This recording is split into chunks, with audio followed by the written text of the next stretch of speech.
And I'm excited to have a creative partner in that with you.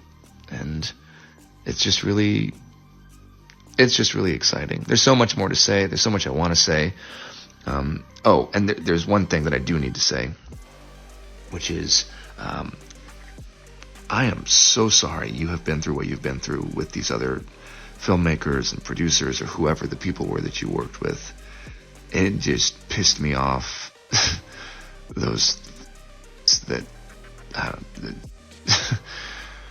I'm just still kind of blown away that this is the industry that we're in and that you've experienced that as a woman. And I know I don't need to say it, but that's not at all going to be or will be, and hopefully it's not been the experience with me.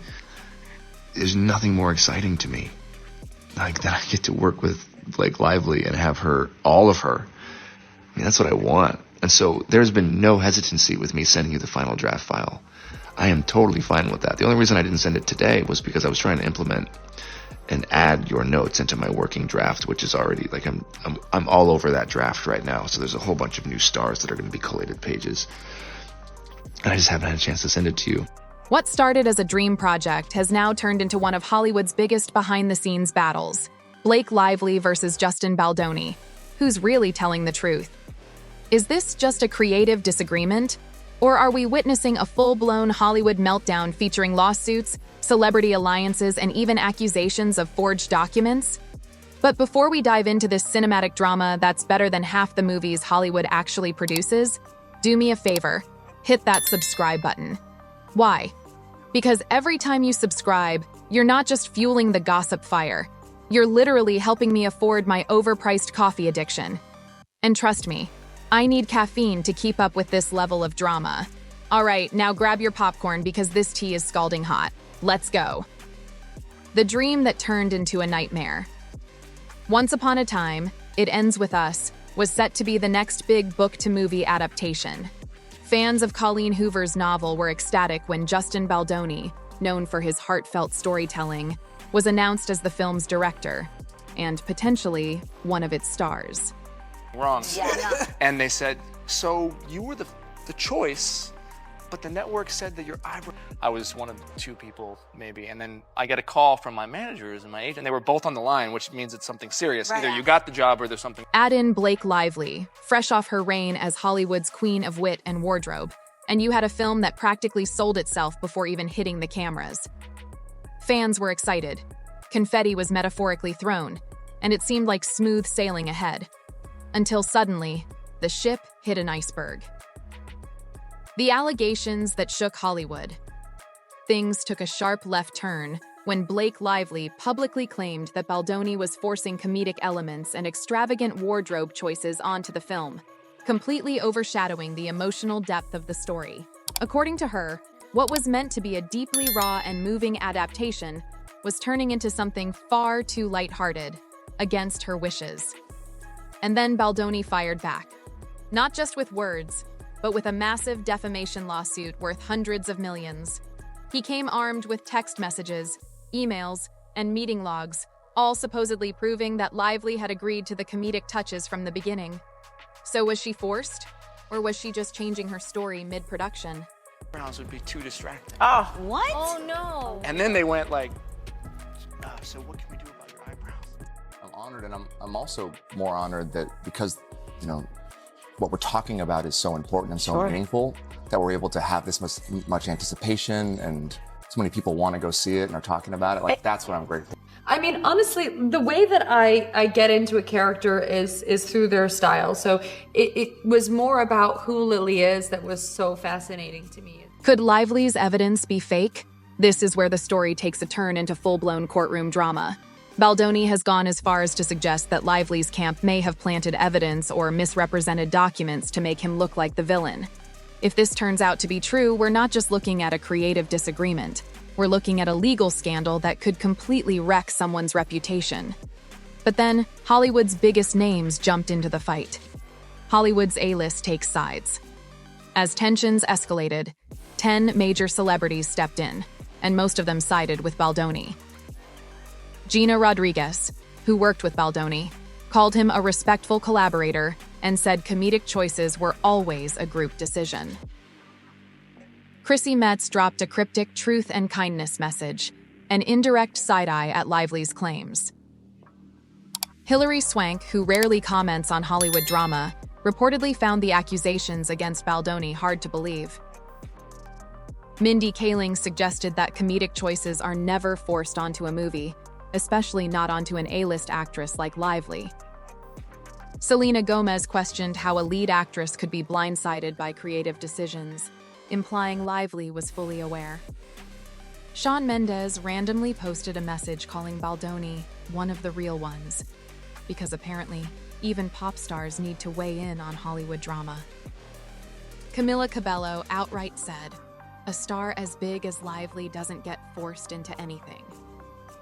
Sophia Bush made a vague statement about how one person's story isn't always the full story.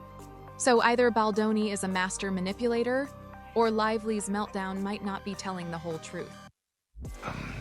I for sure fell short, and you worked really hard on that, and the way you framed it, and how that made you feel. I just want to say thank you for sharing that with me. That takes a lot of trust and vulnerability, and I feel really grateful that you feel safe enough to tell me that that's how you feel and share that with me. And I'm really sorry. I fucked up. That is a fail on my part. One thing you should know about me is I will admit and apologize when I fail. I am far from perfect. I'm a very flawed man, as my wife will attest. And and I'm gonna fuck up. I'm gonna say the wrong thing. I'm gonna put my foot in my mouth. I'm gonna piss you off, probably, but I will always apologize. Section 5. Lively's defense. Is she being ganged up on? Lively's camp isn't backing down. They argue that this isn't just about comedic elements, it's about being manipulated, pressured, and silenced. They claim these 10 celebrity defenders only saw Baldoni's public persona, not what happened behind closed doors. They also point out that just because someone is an A-list star doesn't mean they're immune to behind-the-scenes pressure. And find my way back to center. That is one thing I can assure you of. And I'm sorry I made you feel that way. That must have felt terrible. And I will for sure do better. That was not my best weekend, and I should have given it more time. And damn right, you got great friends if that's how you felt and they knew that. And we should all have friends like that, aside from the fact that they're two of the most creative people on the planet. The three of you guys together is unbelievable. Talk about energy and just a force, all three of you. But I just wanted you to know that I didn't need that, because it's really good and it's going to make the movie sing like you said, and I'm excited to go through the whole movie with you. I'm just excited to spend time with you. I'm excited to be in your sphere and your presence, and for us to share creative juices together, although that sounds terrible. I think you and I have been trying to build a relationship, which I think we've done successfully. I mean, here we are talking like this, me into my phone at 2 a.m, but largely via text and voice note.